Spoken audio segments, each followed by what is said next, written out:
Assalamualaikum warahmatullahi wabarakatuh. Teman-teman, kita kembali lagi di pelajaran kimia. Kali ini kita akan membahas tentang persamaan laju reaksi dan orde reaksi. Ternyata di kimia itu yang namanya reaksi itu ada yang berlangsung cepat, ada juga yang berlangsung lambat. Makanya ada yang kita pelajari mengenai persamaan laju reaksi. Nah, sebelumnya kalian pasti tahu ini reaksi pada umumnya ya. Ada A plus B menjadi C, ini reaksi pada umumnya. Nah, kalau untuk menuliskan persamaan laju reaksi, yang diukur hanya bagian sebelah kirinya aja kalau di persamaan reaksinya, yaitu bagian pereaksinya saja. Maka dituliskan V atau laju reaksi itu sama dengan K dikalikan konsentrasi A pangkat X. Nah, pangkat X ini adalah orde reaksi terhadap konsentrasi A gitu. Nah, dikalikan lagi dengan konsentrasi B pangkat Y. Nah, pangkat Y ini adalah orde reaksi terhadap konsentrasi B. Gitu. Nanti kita akan bahas terkait orde reaksinya. Nah, kalau misalkan ditanya orde totalnya. Kalau orde total berarti kita tinggal menjumlahkan X ditambah Y. Ini adalah orde total. Nah, orde total ini biasa disebut juga dengan tingkat reaksi. Ya. Selanjutnya kita belajar cara menentukan orde reaksi. Jadi yang X sama Y tadi ada caranya untuk kita tentukan. Ada dua cara. Yang pertama, jika ada tahapan-tahapan reaksi yang diberikan, maka orde reaksinya adalah koefisien dari reaksi yang berlangsung lebih lambat gitu. Contohnya, misal di sini ada reaksi 2H2 ditambah 2NO menjadi 2H2O plus N2. Nah, mempunyai tahapan reaksi sebagai berikut. Ini ada dua reaksi. Yang atas reaksinya berlangsung lambat, yang bawah reaksinya berlangsung cepat. Nah, kalau misalkan kita ditanya bagaimana persamaan reaksinya, berarti yang kita ambil adalah reaksi yang lambatnya aja ya. Yang ini aja nih yang kita ambil. Yang reaksi yang bawah gimana? Abaikan aja gitu. Nah, dari reaksi sini kita ingat lagi bahwa orde reaksi itu adalah tahapan koefisien dari tahapan yang paling lambat. Koefisien yang mana?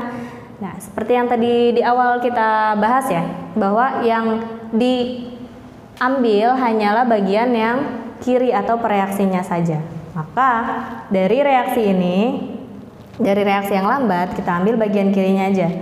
Maka V itu sama dengan K dikalikan konsentrasi senyawa-senyawa yang ada di kiri. Konsentrasinya kan ada NO senyawanya ya, pangkat X atau orde reaksinya. Orde reaksinya adalah koefisiennya.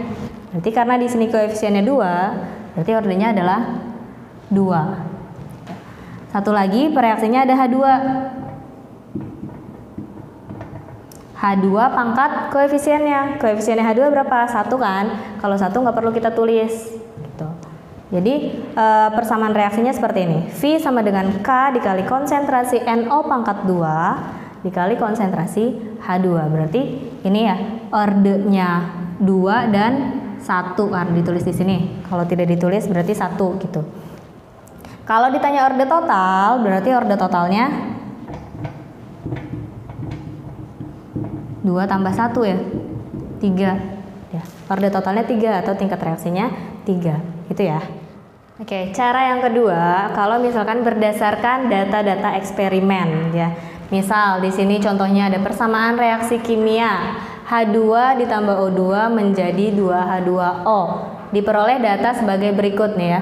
Ada 3 percobaan. Di percobaan pertama konsentrasi H2-nya 0,1, konsentrasi O2-nya 0,2, ini dalam satuan molar ya umumnya ya.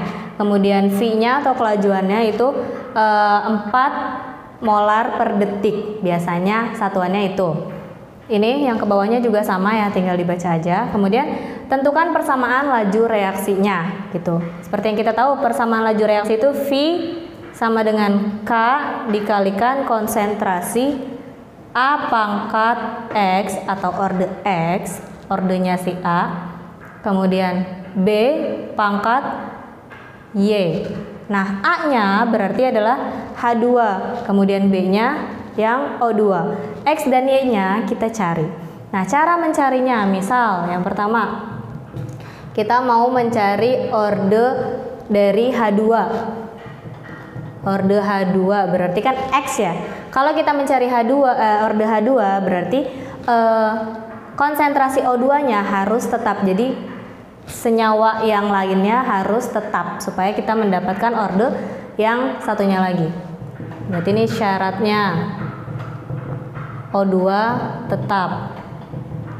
Mana yang konsentrasi O2-nya tetap? Kita lihat di sini. Yang konsentrasi O2-nya tetap itu adalah persamaan 1 dan 3 kan ya. Berarti kita tuliskan persamaan 1 dan 3. Nah, yang persamaan 1 yang kita tuliskan tetap H2-nya karena yang kita cari adalah H2.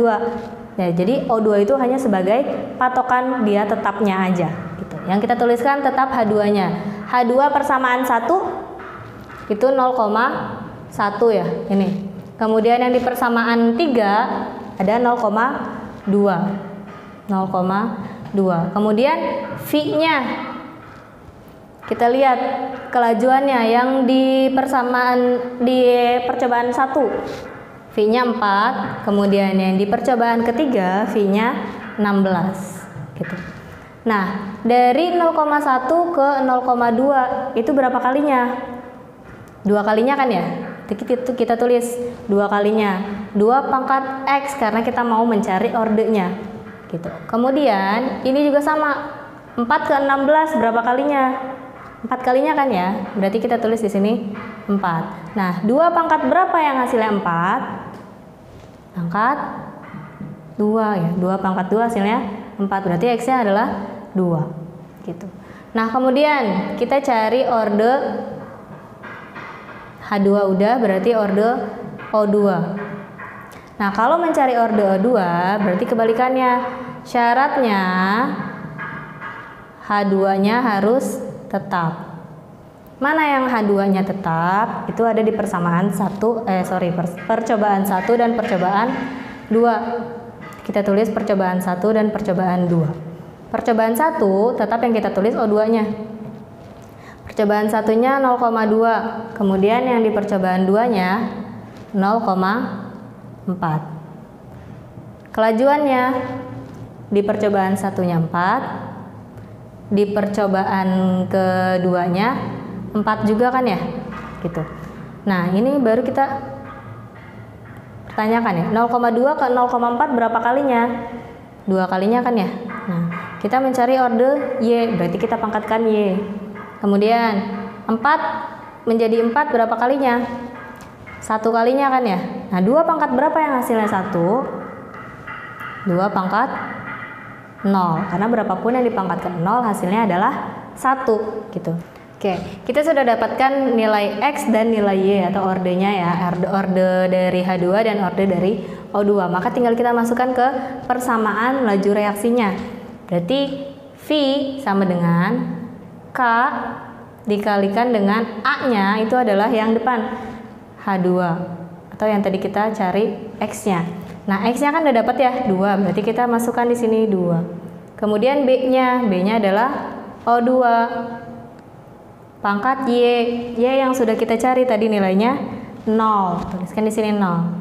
Nah, tapi berapapun dipangkatkan 0 itu hasilnya adalah 1. Maka di sini kita tidak perlu tuliskan lagi H2O pangkat 0. O2 pangkat 0, sorry. Berarti V-nya adalah K dikali konsentrasi H2, ini H2 ya, pangkat 2. Cukup sampai sini saja. Oke, semoga bisa dipahami ya. Supaya kalian lebih paham untuk menerapkan apa yang tadi kita pelajari, silahkan kalian coba satu soal ini ya. Mari mencoba, silahkan kalian coba. Nanti hasilnya boleh langsung kirim ke saya. Oke, terima kasih. Cukup sampai di sini video kita kali ini. Terima kasih. Wassalamualaikum warahmatullahi wabarakatuh.